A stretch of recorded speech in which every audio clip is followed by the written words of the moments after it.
बोलिए भक्त वत्सल भगवान की जय, श्री मत्स्य भगवान की जय। अब तक मैंने आपको भगवान के 24 अवतारों का नाम गिनाया है। आज की कथा भगवान के प्रथम अवतार मत्स्यावतार की कथा है। भगवान के सभी रूपों का वर्णन जो कुछ भी हुआ है उसकी कथा में अलग अलग आपको सुनाऊंगा। तो आज सबसे पहले मत्स्यावतार की कथा आपको सुनाता हूं। मत्स्यावतार भगवान मछली का रूप धारण करके आए थे। उसके आने का कारण क्या था, क्यों आए थे भगवान, कैसे प्रकट हुए मछली बन करके, तो इस सारी कथा आप इसमें सुनेंगे। देखिए जी, जब वेदों को लेकर के असुर समुद्र में समा गए थे तो वेद की रक्षा के लिए, वेदों के उद्धार के लिए भगवान को मछली का रूप धारण करके आना पड़ा था और समुद्र से उन्होंने वेद को बाहर निकाला था।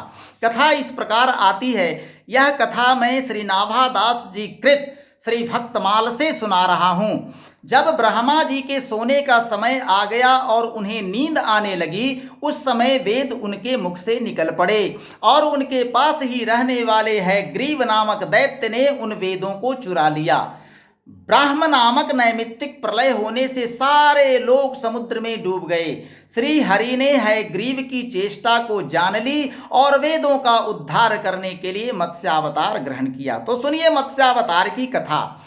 हम जिस अवतार की कथा कह रहे हैं, एक समय की बात है कि द्रविड़ देश में एक बड़ी ही भक्तपरायण राजा हुए थे। उनका नाम था सत्यव्रत।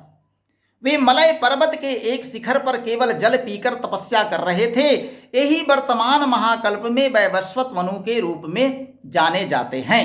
तो वैवस्वत मनु इस कल्प में यही हुए थे, सत्यव्रत। एक दिन की बात है कि कृतमाला नदी में तर्पण करते समय जैसे ही उन्होंने अपने अंजलि में जल भरा तो अंजलि में जल के साथ एक छोटी सी मछली भी आ गई।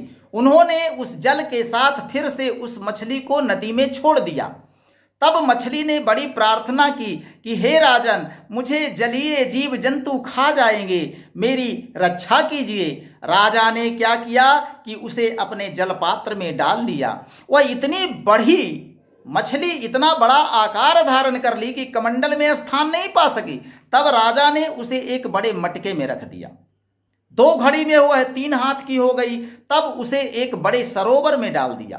थोड़ी ही देर में उस मछली ने महामत्स्य का आकार धारण कर लिया। जिस किसी भी जलाशय में सत्यव्रत उसको रखते, वह मछली उसी जलाशय से बड़ी हो जाती।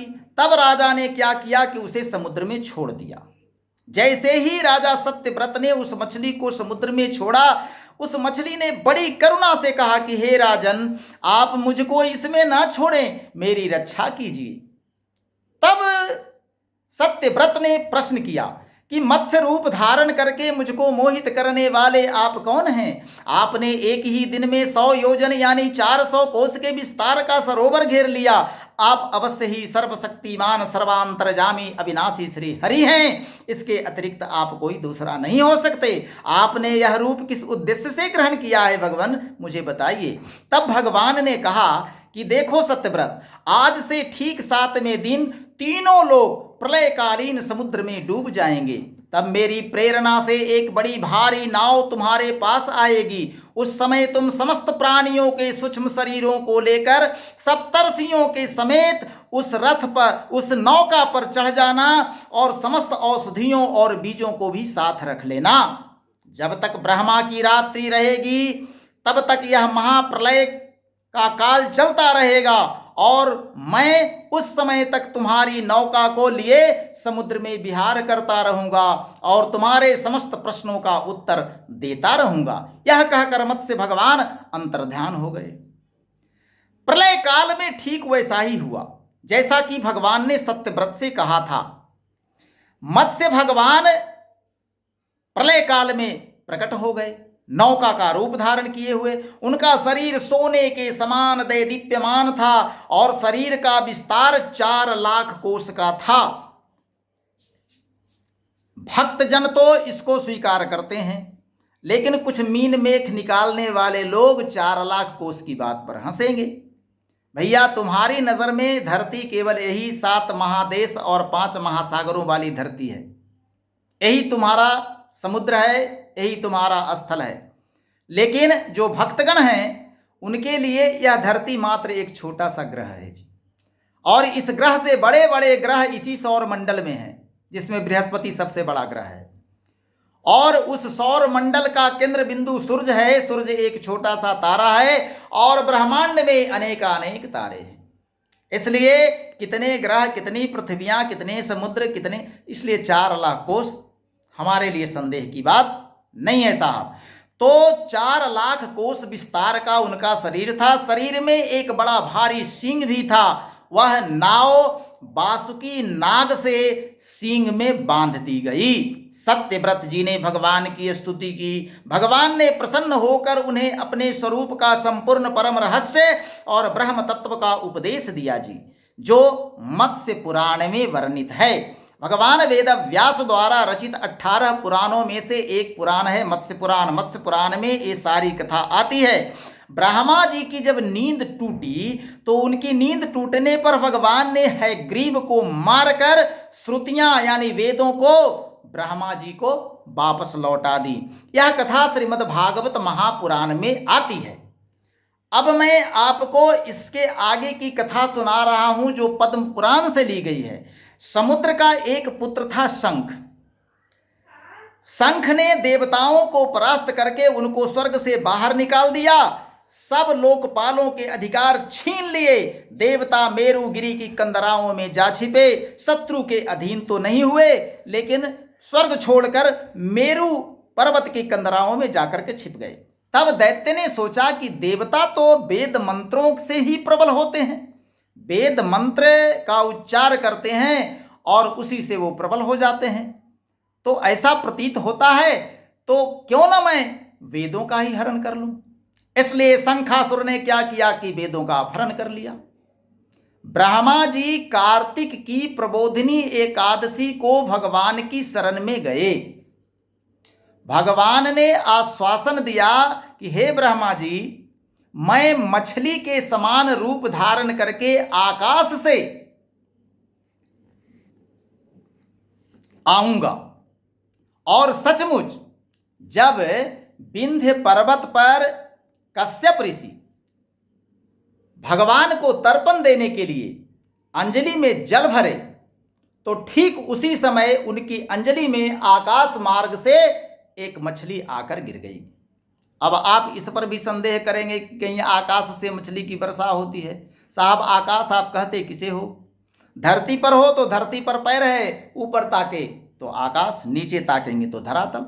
आप ही अब विज्ञान के बढ़ते चरण के साथ अंतरिक्ष में जाने लगे हैं। दूसरे ग्रह पर आप चले जाइए, उपग्रह पर चले जाइए, चंद्रमा पर जाके खड़े हो जाइए, मंगल ग्रह पर जाके खड़े हो जाइए। हालांकि यह सामर्थ्य आपका नहीं है अभी तक के कि आप वहां तक के चले जाएं, लेकिन यदि वहां जाकर के खड़े होंगे और पैर की तरफ ताकेंगे तो धरती दिखाई देगी, पैर की तरफ ताकेंगे तो उस ग्रह का ही धरातल दिखाई देगा जहां आप खड़े हैं। तो इस धरती को देखने के लिए ऊपर आपको देखना पड़ेगा। तो वहां से इसको ऊपर देखेंगे, यहां से उसको ऊपर देखेंगे। तो आकाश तो अनंत है, शून्य है, और इस सारे ब्रह्मांड की रचना भगवान ने की है।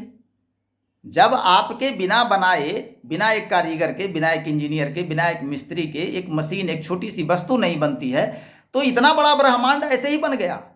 खैर छोड़िए ये सब बात। तो जब कश्यप ऋषि विंध्य पर्वत पर तर्पण करने के लिए अंजलि में जल भरे, तो कश्यप मुनि की अंजलि में भगवान मछली का रूप धारण करके आकाश मार्ग से गिर गए। मुनि ने क्या किया कि करुणावश उसे क्रमशः कमंडल में डाल दिया। कमंडल के बाद फिर कुएं में डाल दिया। मछली बढ़ती गई, आकार में बढ़ोतरी होती चली गई। कमंडल में मछली नहीं टिक सकी, उससे बढ़ गई, तो उसके बाद कुएं में डाल दिया गया।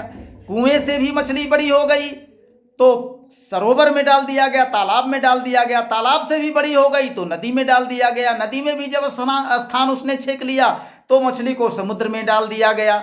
जब समुद्र में भी विशालकाय हो गई वो मछली, तब उन मत्स्य रूपधारी भगवान ने शंखासुर का वध कर दिया और विष्णु रूप में उसे हाथ में लिए वे बद्री वन में चले गए। बद्री वन, वहां संपूर्ण ऋषियों को बुलाकर बद्री वन में भगवान ने आदेश दिया कि जल के भीतर बिखरे हुए समस्त वेदों की खोज करो और रहस्य सहित उनका पता लगाकर शीघ्र ही ले आओ। तब ऋषियों ने क्या किया कि तेज और बल से संपन्न उन समस्त मुनियों ने यज्ञ और बीज सहित वेद मंत्रों का उद्धार किया। जिस वेद के जितने मंत्रों की जिस ऋषि ने संग्रह करने की कोशिश की और जितने मंत्रों को जिन ऋषियों ने उपलब्ध किया, वही उतने भाग का तब से ऋषि माना जाने लगा। ब्रह्मा समेत सब ऋषियों ने आकर प्राप्त किए हुए वेदों को भगवान को अर्पण कर दिया।